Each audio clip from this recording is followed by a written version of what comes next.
بسم اللہ الرحمن الرحیم۔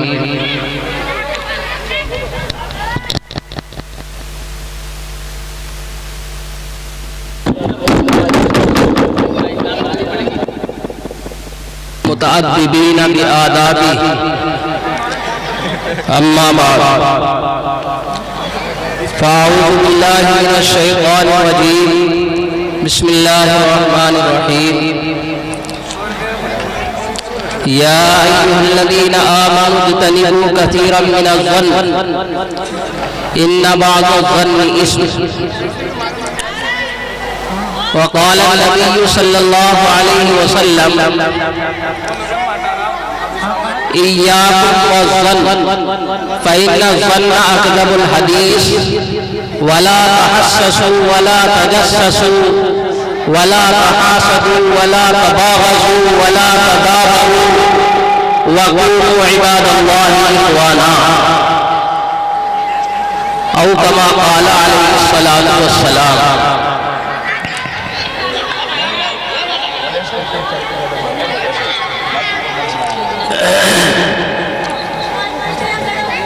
حضرات سامعین کرام اور معزز حضرات، آپ کے اس اجلاس کی دوسری نشست صبح سے چل رہی ہے،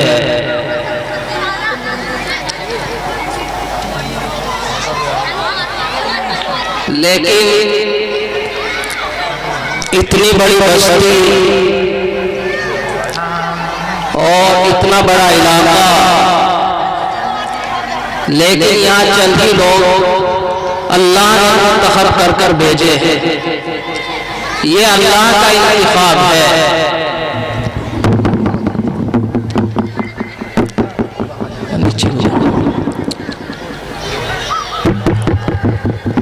اللہ نے جن کو منتخب کیا ہے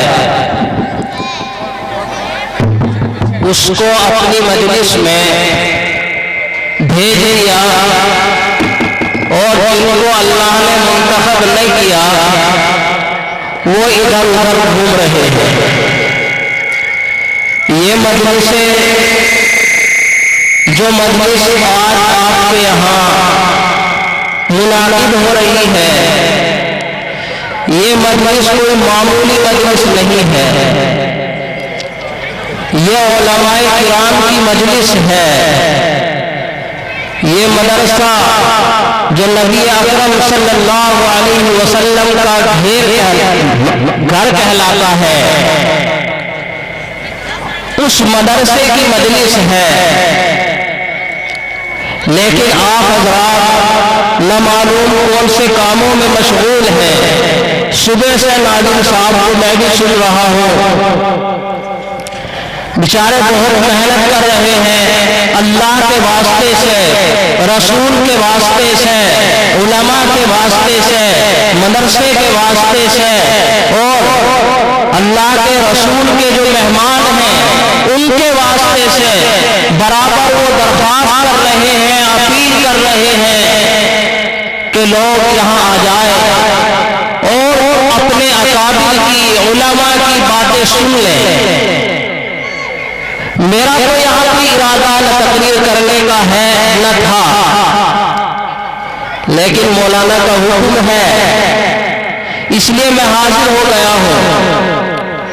میرے عزیز دوستو، یہ مجلسیں وہ مجلسیں ہیں جن کے بارے میں آقا دو جہاں سرکار دو عالم صلی اللہ علیہ وسلم نے بڑی فضیلتیں بیان فرمائی ہیں، اور اللہ کے نبی نے ان لوگوں کی جو حضرات صحابہ کے بعد رشک کرتے ہیں، ایک تمنا رکھتے ہیں کہ کسی طریقے سے وہ مقام اور وہ مرتبہ جو حضرات صحابہ رضوان اللہ تعالی علیہم اجمعین کو حاصل ہوا تھا، جو معیت ان کو حاصل ہوئی تھی، جو معرفت ان کو حاصل ہوئی تھی، وہ ہمیں بھی حاصل ہو جائے۔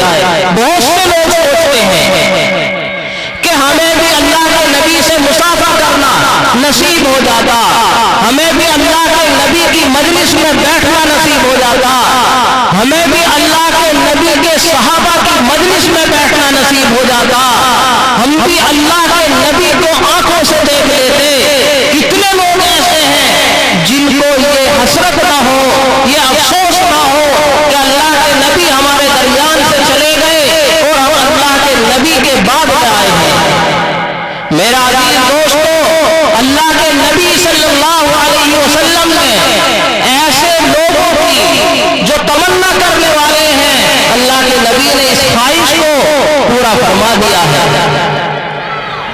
اللہ کے نبی صلی اللہ علیہ وسلم نے فرمایا کہ میرے علماء کی جو مجلسیں ہیں, میرے دین کی جو مجلسیں ہیں, میرے محبوب جو میرے ورثاء ہیں ان کی جو مجلسیں ہیں, ان کو ایسا سمجھیے جیسے میری ہی مجلس ہو رہی ہو. یہ ایسا ہے جیسے میں کسی مجلس میں ہوں, میں نے کوئی مجلس منعقد کی ہو اور اسی مجلس میں حاضر ہوں اور لوگ بیٹھے ہوئے ہوں. اب اس مجلس میں جو آئے وہ مجلس میں میری زیارت بھی کرے گا, میری باتوں کو بھی سنے گا. تو اللہ کے نبی علیہ الصلوۃ والسلام نے فرمایا کہ یہ مجلس علماء کی جو مجلس ہے, یہ مجلس جو اکابر کی مجلس ہے, مدارس اسلامیہ کی مجلس ہے, دینی مجلسیں ہیں, یہ ایسی مجلس ہیں جیسے میری مجلس میں بیٹھ رہا ہوں. اور میرے جو علماء ہیں جو آج یہاں حاضر ہو رہے ہیں, یہ وہ علماء ہیں اگر آپ ان سے مصافحہ کریں تو یہ ایسا ہے جیسے مجھ سے مصافحہ کر رہے ہیں. اگر ان سے معاملہ کریں, ان سے گلے ملے تو یہ ایسا ہے جیسے مجھ سے گلے مل رہے ہوں. حضرات تمنا تو کرتے ہیں کہ حضرت عمر جیسا بن جاؤں, تمنا کرتے ہیں ابو بکر صدیق جیسا بن جاؤں, تمنا کرتے ہیں عثمان غنی علی مرتضیٰ جیسا بن جاؤں. لیکن حال یہ ہے کہ جیسا ان جیسا جیسے بنا جاتا ہے اس کو کام ہم کرنے کے لیے تیار نہیں. جب ہم ان جیسے نہیں بن رہے ہیں تو ایسے ہی ہمارے اوپر اس کے اثرات مرتب ہو رہے ہیں. آج دنیا میں آپ دیکھ رہے ہیں, ہم نے حضرت عمر کا کام نہیں کیا, ابو بکر صدیق کا کام نہیں کیا, عثمان غنی کا کام نہیں کیا, علی مرتضیٰ کا کام نہیں کیا, تو ان جیسے حالات ہمارے اوپر نہیں آئے. ہم نے کام کون سا کیا؟ ہم نے کام وہ کیے جس کے اوپر اللہ کا غضب نازل ہوتا ہے, جس کے اوپر رسول مقبول صلی اللہ علیہ وسلم ناراض ہوتے ہیں. ایسے کام ہم کر رہے ہیں تو پھر یہ تمنا رکھنا کہ ابو بکر جیسا حاکم ہمیں مل جائے, عمر جیسا حاکم ہمیں مل جائے, علی مرتضیٰ عثمان غنی جیسا حاکم ہمیں مل جائے, یہ بالکل بیہودہ خیالات ہیں. ایسا حاکم ہمیں ملنے والا نہیں ہے. جب تک ہم نہیں سدھریں گے, ہمارے حالات نہیں سدھریں گے, اس وقت تک ہمیں ایسا حاکم نہیں ملے گا, ایسے حالات نہیں آئیں گے, ہماری حکومتیں نہیں آئیں گی جب تک ہم اپنے اعمال کو حضرت ابو بکر صدیق رضی اللہ تعالیٰ عنہ جیسا عمل نہیں کریں گے, جیسے اعمال نہیں کریں گے. اب یہ مجلس منعقد ہو رہی ہے, صبح سے 12 بج گئے, اللہ کے واسطے سے بلا رہے ہیں. اللہ کا واسطہ دے کر اگر کوئی مانگے, اللہ کے نبی نے فرمایا وہاں بالکل منع مت کرنا. اللہ کے واسطے سے بلایا جا رہا ہے کہ اللہ کے واسطے اس مدرسے کی اس مجلس میں آپ تشریف لے آئیے.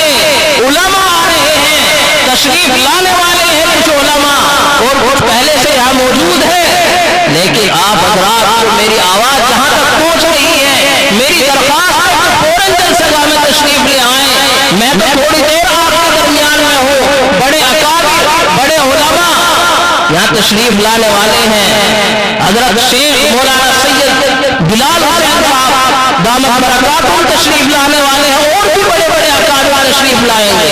میرے عزیز دوستو, جب دل میں اللہ کی طرف ہوتی ہے, اللہ کی معرفت ہوتی ہے, اللہ کی محبت ہوتی ہے, تو اس وقت آدمی اگر اللہ کا نام لے لیتا ہے, اللہ کا نام سنتا ہے کسی دوسرے سے, تو میرے عزیز دوستو اس کی تڑپ اتنی ہو جاتی ہے, اتنی تڑپ ہو جاتی ہے, پھر اس کے قبضے کی بات نہیں رہتی کہ وہاں نہ پہنچے جہاں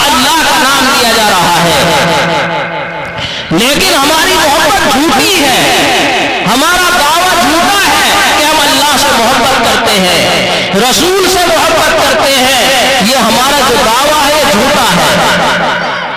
دعویٰ اپنے اکابر کا دیکھیے، حضرات صحابہ کا دیکھیے، دعویٰ حضرات انبیاء کرام علیہ السلام کا دیکھیے۔ حضرت ابراہیم علیہ السلام اللہ کے محبوب ہے، خلیل اللہ، خلیل کہتے ہیں جگری دوست، ایک دوست ہوتا ہے اور ایک جگری دوست ہوتا ہے، تو خلیل اللہ ہے، اللہ کے خلیل ہے، انہی کی اولاد میں حضور پاک علیہ السلام پیدا ہوئے ہیں۔ تو حضرت خلیل اللہ علیہ السلام کا ایک واقعہ لکھا ہے کہ حضرت ابراہیم علیہ السلام کے بارے میں فرشتوں نے یہ کہا اللہ سے کہ اللہ جب تم نے ان کو نعمتیں دے رکھی ہیں، بے انتہا بکریاں دے رکھی ہیں، بے انتہا مال و دولت دے رکھی ہے، تو پھر آپ کی نعمت کے مقابلے میں آپ کا شکر اور آپ کی محبت کیوں نہ کرے؟ یہ تو آپ کی نعمت دینے کی وجہ سے آپ سے محبت کر رہے ہیں، ہم امتحان لینا چاہتے ہیں۔ فرشتوں نے اللہ سے درخواست کی کہ ہم آپ کے نبی حضرت ابراہیم علیہ السلام کا امتحان لینا چاہتے ہیں۔ اللہ کو اپنے محبوب پر، اپنے دوست پر مکمل اعتبار اور مکمل اعتماد ہے، کیونکہ وہ نبی ہیں۔ اللہ نے کہا کہ جاؤ جا کر میرے نبی کا امتحان لے لو اور وہ 100 نمبر لے گا۔ فرشتے پہنچتے ہیں، حضرت ابراہیم علیہ السلام پہاڑوں پر بکریاں چرا رہے ہیں، بے انتہا بکریاں ہیں۔ فرشتے پہنچتے ہیں اور ایک پہاڑ میں اوجھل ہو کر جو انہیں نظر نہ آئے جا کر کہتے ہیں کہ اللہ اکبر۔ اب محبوب کے سامنے محبوب کا نام لیا جا رہا ہے، تڑپ اٹھے کہ کہاں سے میرے محبوب کا نام لیا گیا، کدھر سے یہ آواز آ رہی ہے؟ حضرت ابراہیم علیہ السلام نگاہ دوڑاتے ہیں، کوئی نظر نہیں آتا۔ حضرت ابراہیم علیہ السلام نے آواز دی کہ کون ہے جس نے میرے محبوب کا نام لیا ہے؟ کون ہے جس نے میرے آقا کا نام لیا ہے؟ وہ باہر آئے اور میرے سامنے میرے محبوب کا ایک بار نام اور دے دے۔ فرشتے ظاہر ہوتے ہیں، فرشتے حضرت ابراہیم علیہ السلام کے پاس پہنچتے ہیں اور کہتے ہیں کہ ہم نے نام لیا ہے آپ کے محبوب کا، اللہ اکبر ہم نے کہا ہے۔ حضرت ابراہیم علیہ السلام فرماتے ہیں کہ ایک بار نام اور لے دو۔ فرشتے کہتے ہیں کیونکہ امتحان لینا مقصود تھا، فرشتے کہتے ہیں کہ نہیں، آپ کے محبوب ہیں تو کچھ دینا پڑے گا، آپ اپنا محبوب مانتے ہیں اللہ کو، تو آپ کو اس کے بدلے میں کچھ دینا پڑے گا۔ حضرت ابراہیم علیہ السلام نے فرمایا کہ جاؤ یہ جو بکریوں کا ریوڑ ہے اس میں سے آدھا لے لو، ایک بار میرے محبوب کا نام لے دو۔ اس فرشتے نے آدھا ریوڑ لیا اور کہا اللہ اکبر۔ حضرت ابراہیم علیہ السلام اور اٹھے اور کہا ایک بار اور لے دو۔ فرشتے نے کہا کہ اور دے دو۔ حضرت ابراہیم علیہ السلام نے تمام بکریاں دے دی اور کہا، فرشتے نے کہا اللہ اکبر، لیکن مرض بڑھتا گیا، جو دوا مریض عشق پر رحمت خدا کی، مرض بڑھتا گیا، جو دوا اور بڑھ گیا، اور تڑپ اٹھے اور کہا کہ اللہ کا میرے محبوب کا نام اور دیجیے۔ فرشتے نے کہا بتاؤ کیا دیتے ہو؟ بکریاں نہیں رہی، مال و دولت نہیں رہا ہے، اب بتاؤ کیا دو گے؟ حضرت ابراہیم سننے کی بات ہے اور غور کرنے کا مقام ہے کہ ناظرین صاحب صبح سے اللہ کے واسطے سے بلا رہے ہیں، اللہ اللہ بلا رہے ہیں اور آپ حضرات نہیں اپنے گھروں میں نہ معلوم کن کاموں میں مشغول ہے۔ حضرت ابراہیم علیہ السلام نے فرمایا کہ میرے پاس اب کوئی مال و دولت نہیں رہا، میرے پاس کچھ نہیں ہے، اب صرف میری ذات باقی ہے، میں آپ کا غلام بننے کے لیے تیار ہوں۔ آپ مجھے جہاں چاہے، جیسا چاہے، جس طریقے سے چاہے مجھے استعمال کر سکتے ہیں، لیکن میرے محبوب کا نام لو۔ سنا آپ نے کہ اپنی جان دوسرے کے حوالے کر رہے صرف نام سننے کے لیے اللہ۔ فرشتوں نے کہا کہ اے نبی اللہ آپ پاس ہو گئے، ہم تو فرشتے تھے، اللہ کی طرف سے آپ کا امتحان لینے آئے تھے، یہ ریوڑ اور یہ بکریاں بھی آپ کی ہیں اور آپ کی جان بھی آپ کی ہے، ہم تو صرف امتحان لینے آئے تھے۔ میرے عزیز دوستو، یہ ہے اللہ کی محبت، یہ ہے اللہ کے نام کے اوپر جمع ہونا۔ یہ اللہ کی محبت نہیں کہ اللہ کے محبوب کے ورثاء یہاں تشریف لائیں، وارثین یہاں تشریف لائیں اور آواز آپ سنتے رہے اور اپنے گھروں میں بیٹھے رہے، یہ اللہ کی محبت نہیں، یہ جھوٹی محبت ہے، دکھلاوے کی محبت ہے، یہ رسول کی محبت نہیں ہے، یہ رسول کے حکم کی محبت نہیں ہے۔ رسول کے حکم کی محبت ہوتی تو میرے عزیز دوستو فوراً نام سنتے ہی تشریف لے آتے۔ حضرات صحابہ کو دیکھیے، ایک واقعہ اور یاد آ رہا ہے۔ ایک صحابی ہے، حضور پاک علیہ السلام مسجد نبوی علیہ السلام میں تشریف فرما ہے، تقریر کر رہے ہیں اور تقریر کرتے کرتے حضور پاک علیہ السلام نے فرمایا کہ بیٹھ جاؤ۔ کیا فرمایا حضور نے؟ صرف یہ کہا کہ بیٹھ جاؤ۔ ایک صحابی ہیں جو مسجد کے دروازے پر پہنچ چکے تھے، انہوں نے اللہ کے نبی کے حکم کو کہ بیٹھ جاؤ، دروازے میں سنا وہیں بیٹھ گئے، اندر مسجد میں نہ پہنچے۔ ایک صحابی رسول دوسرے ہیں جو راستے میں اس وقت مسجد کی طرف چل رہے تھے، راستے میں آواز پہنچی کہ اللہ کے نبی علیہ السلام فرما رہے ہیں کہ بیٹھ جاؤ۔ وہ صحابی راستے میں ہی بیٹھ گئے۔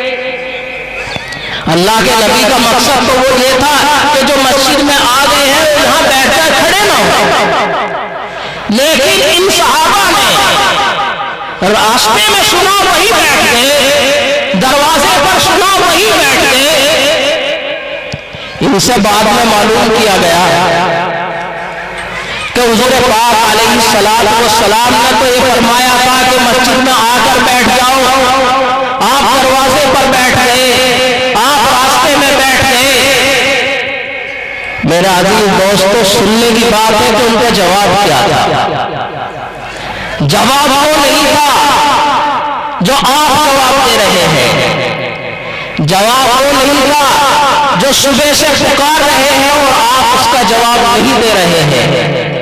جواب تھا ان صحابہ کا کہ یقیناً اللہ کے نبی کا منشا جو ہوگا وہ ہوگا، ہمیں معلوم نہیں کیا منشا تھا، لیکن جب اللہ کے نبی نے کہا بیٹھ جاؤ، اب ہماری ہمت سے باہر بات ہے کہ ہم ایک قدم بھی آگے بڑھائیں۔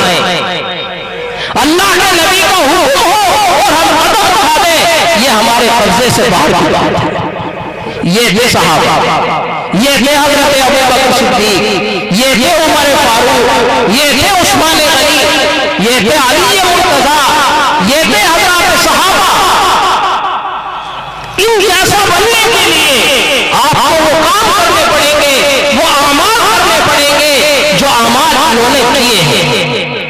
میرے عزیز دوستو، بہرحال میں زیادہ لمبی تقریر نہیں کرنا چاہتا، صرف قرآن کریم کی ایک آیت، اس آیت میں سے بھی آدھی آیت میں نے پڑھی ہے اور اللہ کے نبی علیہ السلام کی ایک حدیث مبارکہ حضرات کی خدمت میں میں نے تلاوت کی تھی، صرف اس کا ترجمہ مجھے کرنا ہے، اور اس کے بعد میں اکابرین اور علماء تشریف لا رہے ہیں، لیکن اس کو سننے کے لیے مجھ سے اتنی دور نہ بیٹھو، مجھ سے تو ملنا پڑے گا آپ کو، اتنی دور مت بیٹھو، سامنے کھڑے ایک بار کھڑے ہو کر یہاں آ جاؤ، بہت کام کی بات بتانی ہے، یہاں آ جاؤ، سامنے آ جاؤ،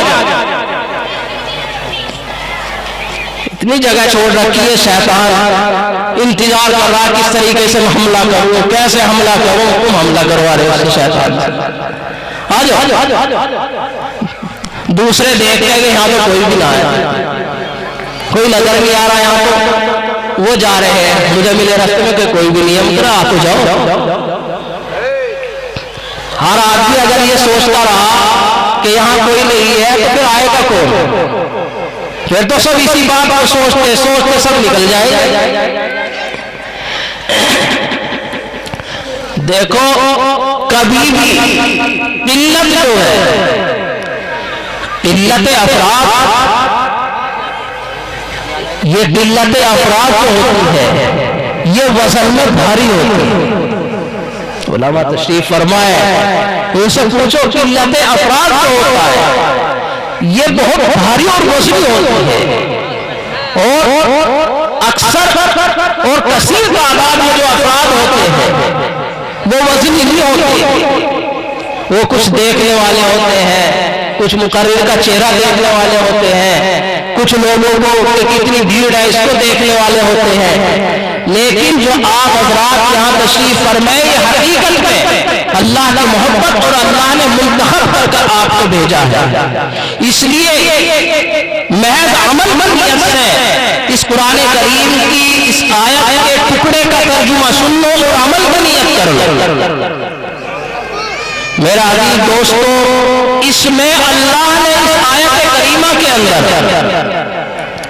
بہت ہی اہم چیز بیان فرمائی، اور ایسی اہم چیز بیان فرمائی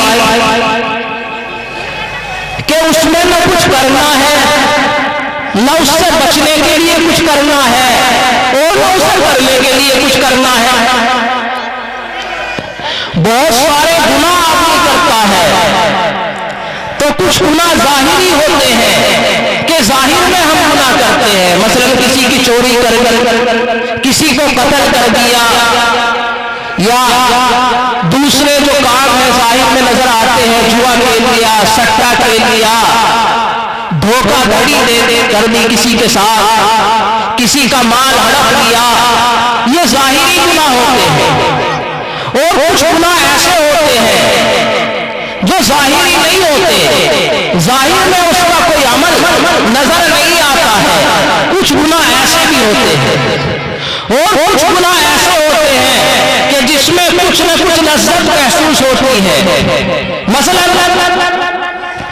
آپ جوا کھیل رہے ہیں، اس میں ایک لذت ہو رہی ہے کہ مال حاصل ہو جائے گا، اس جذبے سے کھیل رہے ہیں، آپ زنا کر رہے ہیں، اس میں ایک لذت محسوس ہو رہی ہے، آپ زندگی کر رہے ہیں، اس میں آپ کو کچھ نہ کچھ لذت محسوس ہو رہی ہے، آپ نے کسی سے چوری کی، کم سے کم مال حاصل ہو گیا، تو ظاہر میں اس عمل کے اوپر اثر مرتب ہوتا ہے، لیکن کچھ اعمال ایسے ہیں کہ جن میں کچھ بھی نظر نہیں آتا، صرف اندر ہی اندر رہتے ہیں، زبان تک بھی نہیں آتے، اور وہ گناہ اتنے بڑے ہو جاتے ہیں، اتنے بڑے گناہ ہو جاتے ہیں کہ وہ جہنم تک لے جاتے ہیں، کیا کچھ نہیں لیکن جہنم تک لے جانے کا وہ سبب بن جاتے ہیں۔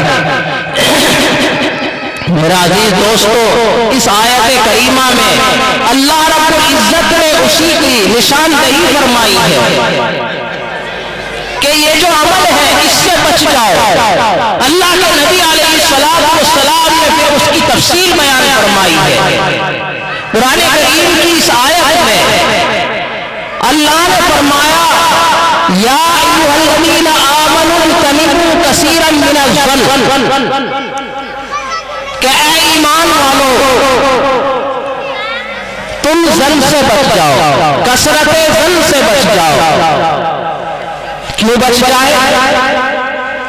اللہ نے آگے فرمایا ان بعض الظن اسم، اس لیے کہ بعض ظن جو ہے وہ گناہ ہوتے ہیں، اور قرآن کریم کا جو گناہ ہے، قرآن کریم کا جو امر ہے، عربی جاننے والے جانتے ہیں کہ اجتنبوا یہ امر کا صیغہ ہے، اور قرآن کریم کا جو امر ہے وہ بعض تو کہتے ہیں وجوب کے لیے آتا ہے، اور بعض کہتے ہیں کہ فرضیت کے لیے آتا ہے، اور حقیقت میں دونوں کے لیے آتا ہے۔ اس کی کچھ پہچان ہے جو یہاں بیان کرنا مقصد نہیں ہے، ہم پڑھنے پڑھانے میں اس کی تفصیل کرتے ہیں، لیکن یہاں آپ حضرات کے سامنے اس کو ذکر کرنے سے کچھ فائدہ نہیں ہے۔ تو قرآن کریم کا جو امر کا صیغہ ہے اجتنبوا، اس کے معنی ہے تم بچو، کس سے بچو؟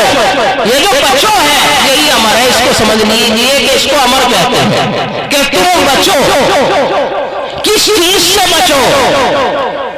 کثیرا من الظن، کثرت ظن سے بچ جاؤ۔ کثرت ظن کیا ہے؟ کثرت ظن کہتے ہیں بے انتہا سوچ وچار کو دوسرے کے بارے میں، اپنے بارے میں، اپنے بارے میں سوچو جاؤ، اپنے بارے میں رات میں سوچ لو میری ٹوپی ایسی ہو، میرا کرتا ایسا ہو، مجھے مال حاصل ہو جائے، مجھے فلاں چیز حاصل ہو جائے، یہ نہیں، دوسرے کے بارے میں۔ کثرت ظن یعنی جو دوسرے کے بارے میں تم سوچ رہے ہو اس سے تم بچ جاؤ۔ دوسرے کے بارے میں سوچنے سے تمہیں فائدہ کیا ہوگا؟ کوئی فائدہ حاصل ہونے والا نہیں۔ کیوں بچ جائیں؟ اس لیے کہ ان بعض الظن اسم، الا آ گیا ہے، یہ علت کو بیان کرنے کے لیے بتایا جاتا ہے۔ فرمایا ان بعض الظن اسم، اس لیے کہ تمہاری بات سوچ یہ گناہ کبیرہ ہے، یہ گناہ ہے بدگمانی کرنا کسی کے بارے میں۔ اب آپ دیکھیے، آپ نے میرے بارے میں بدگمانی کی، مولانا کے بارے میں بدگمانی کی کہ مولانا کو تنخواہ تو دے رہے ہیں 7,000 8,000 اور کپڑے پہن رہے ہیں طلب کے، ہفتے میں 3 جوڑی کپڑے پہنتے ہیں کم سے کم، اور ان کپڑوں پر خرچ ہوتا ہے 200 روپے۔ اب آپ سوچ رہے ہیں، آپ نے ذہن میں لائے، آپ نے سوچا کہ مولانا ضرور کچھ نہ کچھ گڑبڑ کر رہے ہیں، مولانا گڑبڑ کر رہے ہیں۔ اب اگر آپ اس بارے میں غلط ہیں تو گناہ کبیرہ کے آپ مرتکب ہو چکے ہیں، اور ایسے گناہ کبیرہ کے مرتکب ہو چکے ہیں جو جہنم تک لے جانے والے۔ کوئی ضروری ہے مولانا گڑبڑ کر کر ہی غلط کے کپڑے پہنیں گے؟ آپ کو معلوم ہے کہ ان کے کپڑے فری میں دھل کر آ رہے ہیں، دھوبی ان سے کپڑے دھلنے کے پیسے نہیں لے رہا ہے، اگر آپ سے 50 لے رہا ہے تو ان سے 20 لے گا۔ یہی تو اللہ کی مدد ہے ان کے ساتھ، یہی تو ہے اللہ کی مدد، اسی کو تو برکت کہتے ہیں۔ یہ ہے بدگمانی۔ عالم آئے، اچھی کار میں آئے، آپ نے بدگمانی کی کہ تنخواہ تو انہیں 8-10 ہزار ملتی ہے اور اتنی اعلیٰ کار میں تشریف لا رہے ہیں، یہ اعلیٰ کار میں آ رہے ہیں۔ آپ کو معلوم ہے کیا پتا آپ نہیں بھی ہونے کا، آپ نے جو بدگمانی کی ہے یہی آپ کو جہنم تک لے جانے والا ہے، یہی بری سوچ ہے۔ ایک آدمی آیا، آپ نے دیکھا کہ کل تک تو یہ غریب تھا اور آج یہ مکان بھی اچھا بنا رہا ہے، گاڑی بھی لے رہا ہے، اس کے جسم کے اوپر مالداری کے آثار نمایاں ہیں۔ آپ نے سوچا کہیں 2 نمبر کا کام کر لیا، آپ نے فوراً سوچ لیا کہ کہیں 2 نمبر کا کام کر لیا ہے اس نے، اور آپ اپنے گمان میں اپنی سوچ میں غلط ہیں تو آپ جہنم کا سبب بن رہے ہیں جہنم میں جانے کا. یہ ہے وہ لوگ اللہ جس کو مالدار کرنا چاہے، اللہ جس کو اپنی نعمتوں سے نوازنا چاہے، وہ وقت ہی لیتا، وہ وقت نہیں لیتا ہے کہ 100-2 سال لگیں گے کسی کو مالدار ہونے میں. اللہ چاہے ایک دن میں مالدار کر دے. اللہ کے خزانوں میں کمی نہیں ہے، لیکن ہماری سوچ اس کے بارے میں جو غلط ہوئی ہے، وہی سوچ کو کہاں لے جا رہی ہے؟ جہنم تک لے جانے کا سبب بن رہی ہے.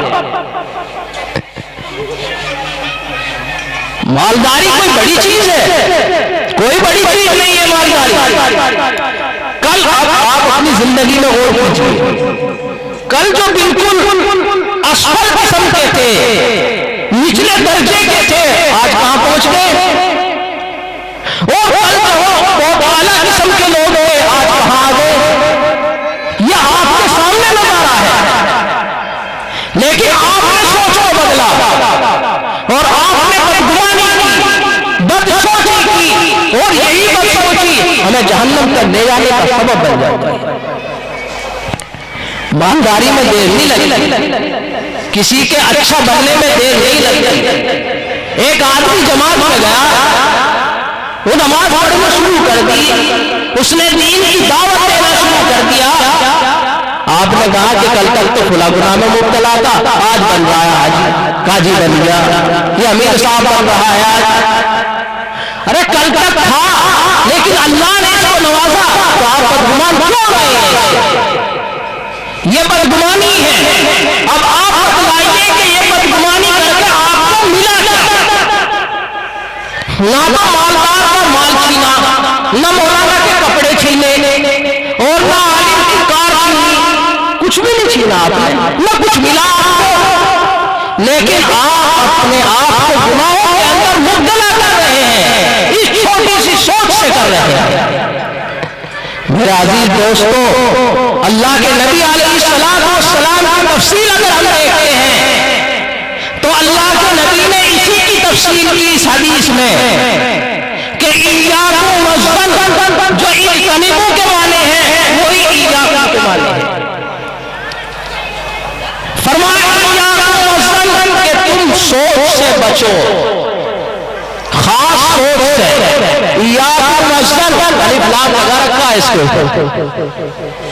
خاص سوچ کون سی ہے؟ بری سوچ. تمام سوچ نہیں، یہ جو الف لام لگ گیا اس کے اوپر، اس نے اس کو خاص کر دیا کہ خاص سوچ سے بچو، بری سوچ سے بچو. کیوں بچے؟ اللہ نے تو قرآن میں فرمایا ان بعض الظن، اس لیے علت بیان کی،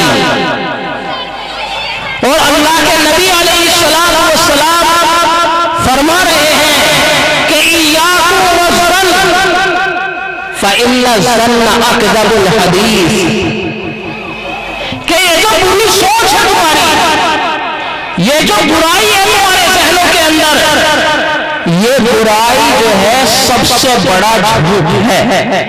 دنیا میں جتنے جھوٹ ہیں ان سب سے بڑا جھوٹ کیا ہے؟ یہ بری سوچ ہے. اللہ کے نبی علیہ السلام فرما رہے ہیں کہ یہ جو تمہاری بری سوچ ہے یہ سب سے بڑا جھوٹ ہے. اور جھوٹ کے بارے میں اللہ کے نبی نے فرمایا ایاکم والکذب فإن الکذب یہدی الی الفجور وإن الفجور یہدی الی النار. کہ یہ جو جھوٹ ہوتا ہے یہ فسوق کی طرف، فجور کی طرف لے جانے والا ہے، اور فجور جہنم میں لے جانے والا ہے، جہنم تک پہنچانے والا ہے.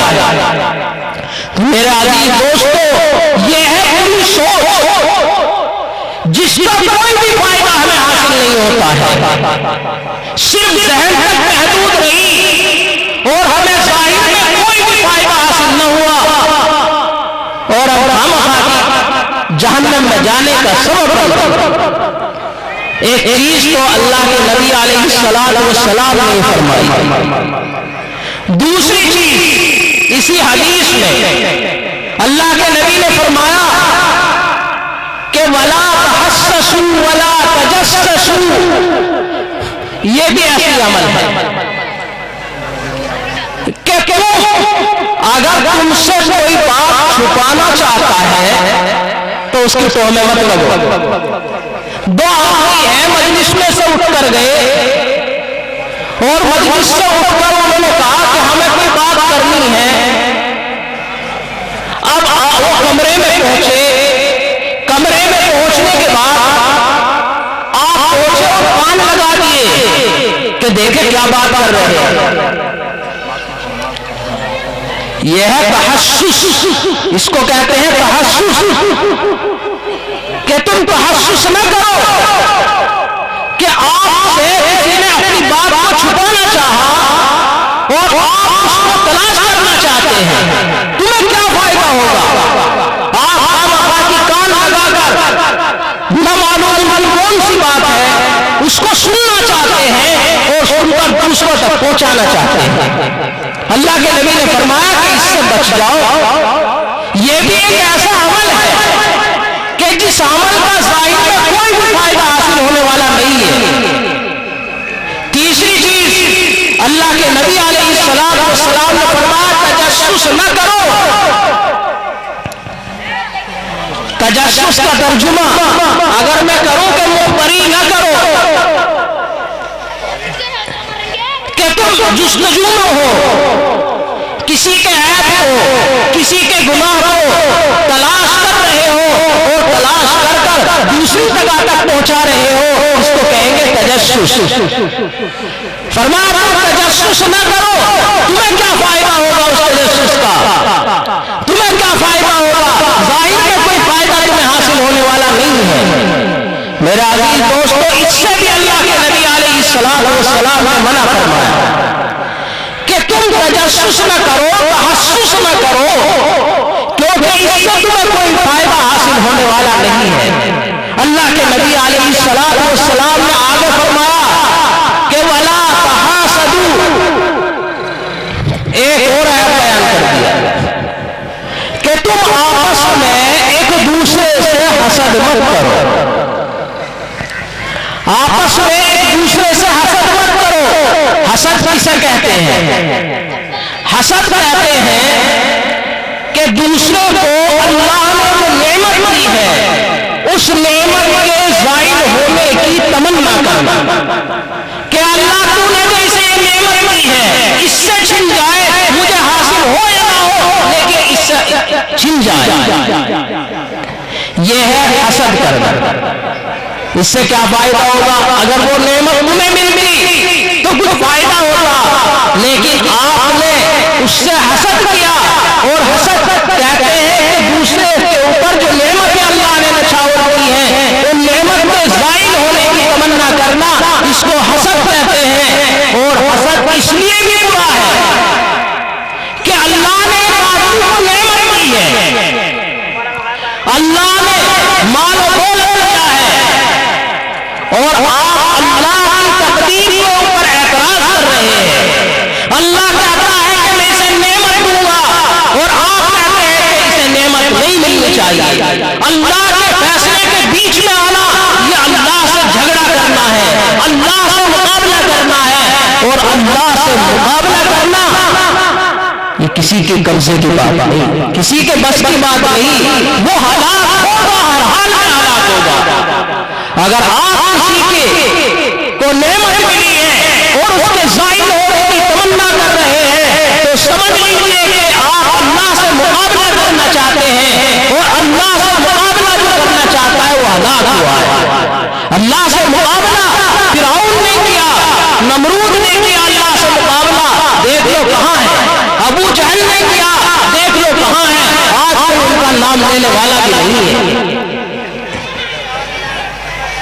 دوسرے کے مال کو دیکھ کر یہ حسد کرنا کہ اس سے یہ نعمت ضائع ہو جائے، میرے عزیز دوستو یہ اللہ سے مقابلہ کرنا ہے، یہ اللہ کی تقدیر کے اوپر اعتراض کرنا ہے کہ اللہ تو غلط کر رہا ہے،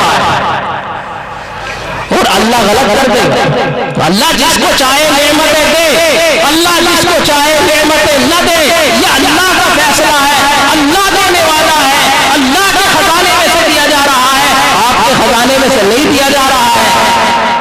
آپ کیوں اعتراض کر رہے ہیں اللہ کی تقدیر کے اوپر، اللہ کے فیصلے کے اوپر؟ اور میرے عزیز دوستو، اللہ کے نبی علیہ السلام نے حسد کے بارے میں فرمایا ہے کہ ایاکم والحسد ان الحسد یاکل الحسنات کما تاکل النار الحطب، کہ یہ جو حسد ہے یہ نیکیوں کو کھا جاتا ہے، یہ جو حسد ہوتا ہے یہ نیکیوں کو کھا جاتا ہے۔ کیسے؟ جیسے آگ لکڑی کو کھا جاتا ہے۔ آپ حسد کر رہے ہیں، نماز پڑھ رہے ہیں، آپ حسد کر رہے ہیں، روزہ رکھ رہے ہیں، آپ حسد کر رہے ہیں، نفلی عبادات کر رہے ہیں، یہ تمام عبادتوں کو ایسے کھا جائے گا جیسے آگ لکڑی کو کھا جاتا ہے۔ میرے عزیز دوستو، یہ حسد، اس حسد سے بچنے کا اللہ کے نبی علیہ السلام نے ہمیں حکم فرمایا ہے۔ زیادہ تفصیل میں نہیں جانا چاہتا، اب یہ جو باتیں میں نے بتلائی ہیں صرف ان کا علاج بتلا دو کہ علاج کیسے کرنا ہے، بدگمانی سے کیسے بچنا ہے، تحسس سے کیسے بچنا ہے، جھوٹ سے کیسے بچنا ہے، تجسس سے کیسے بچنا ہے، حسد سے کیسے بچنا ہے، صرف یہ مختصر میں آپ حضرات کے سامنے عرض کر دوں۔ دیکھو، آدمی حسد کرتا ہے، تجسس کرتا ہے، تحسس کرتا ہے، بدگمانی کرتا ہے، اس کے کچھ مقاصد ہوتے ہیں، مقصد یہ ہوتا ہے اس کا لیکن میں کسی طریقے سے سکون حاصل کر لوں، کسی طریقے سے آرام حاصل کر لوں، پریشانیوں سے بچ جاؤں اور آرام حاصل کر لوں۔ اب جب یہ گناہ محض سوچتا ہے تو اس کا علاج بھی سوچ رہی ہوگا۔ میرا عزیز دوستو، اس کا علاج ایک ہے اور علاج یہ ہے کہ پہلے تم دنیا کے اوپر غور کرو کہ دنیا یہ ہے کیا چیز۔ تم آرام کرنا چاہتے ہو، تم پریشانیوں سے بچنا چاہتے ہو اور مصیبتوں کے قریب نہیں جانا چاہتے ہو، تو پہلے اس دنیا کو دیکھ لو کہ یہ دنیا ہے کیا چیز۔ جب دنیا کا علم ہو جائے گا کہ دنیا کیا چیز ہے تو آپ یہ کام کرنا چھوڑ دیں گے۔ دنیا ہے کیا چیز، اس کو آپ سمجھیے کہ اللہ تعالیٰ نے جب مخلوق کو بنایا تو اللہ تعالیٰ نے 3 عالم پیدا فرمائے، 3 عالم اللہ تعالیٰ نے پیدا فرمائے اور تینوں عالموں کی خاصیت الگ الگ بنائی ہے۔ ایک عالم اللہ نے وہ پیدا کیا اور وہ بنایا کہ جس کے اندر صرف آرام ہی آرام ہے، اس میں پریشانی کبھی ہو ہی نہیں سکتی، پریشانی نام تو نہیں ہو سکتی، مصیبت نام تو نہیں ہو سکتی ہے۔ ایک عالم کو اللہ نے وہ بنایا ہے، اس عالم کو کہتے ہیں عالم جنت۔ آپ جنت میں پہنچے، جنت میں جانے کے بعد آپ کو کوئی پریشانی نہیں ہونے والی، اور دوسرا عالم اللہ نے بنایا کہ جس کے اندر صرف مصیبت ہی مصیبت ہے، پریشانی ہی پریشانی ہے، پریشانی کے علاوہ آرام کا وہاں گزر بھی نہیں ہے۔ اس عالم کو عالم دوزخ کہا جاتا ہے، وہاں آرام بالکل نہیں ملنے والا۔ اگر کوئی جہنم میں پہنچ جائے تو وہاں آرام ملنے والا نہیں ہے۔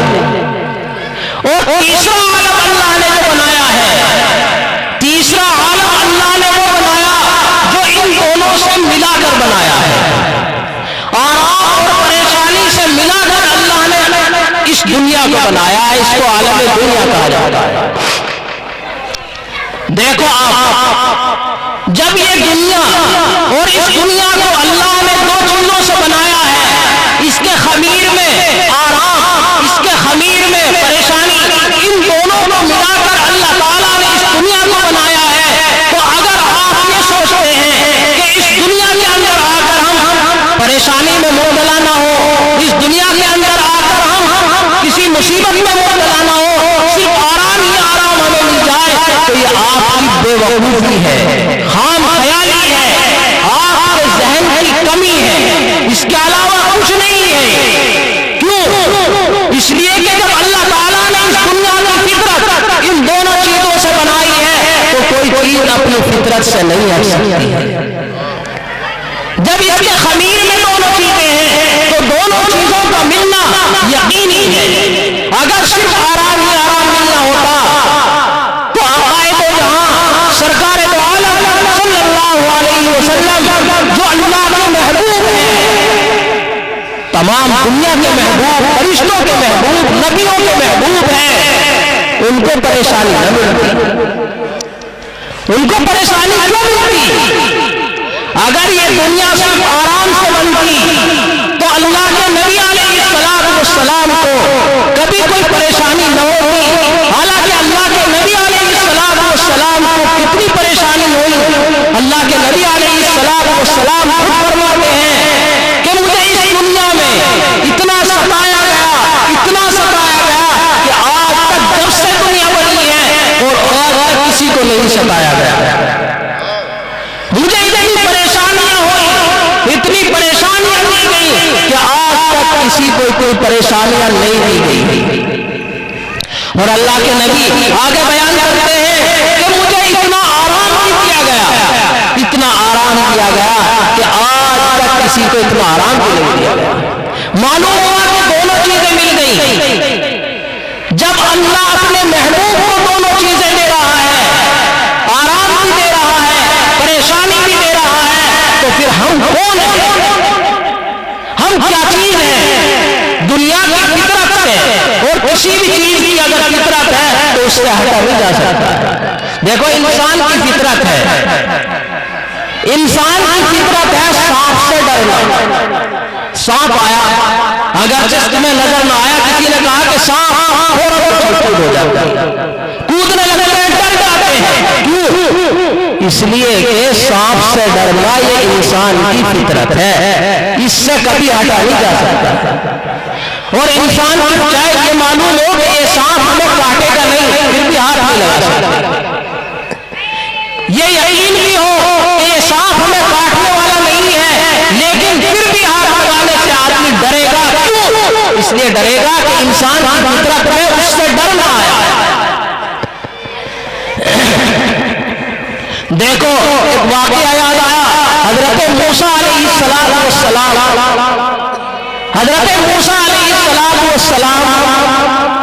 فرعون کے دربار میں، فرعون کے جادوگروں سے ان کا مقابلہ ہے۔ تفصیل میں نہیں جانا چاہتا۔ فرعون کے جادوگروں سے جب ان کا مقابلہ ہوا تو کہا کہ میں کیا دکھاؤں، کیا موجودہ دکھاؤں؟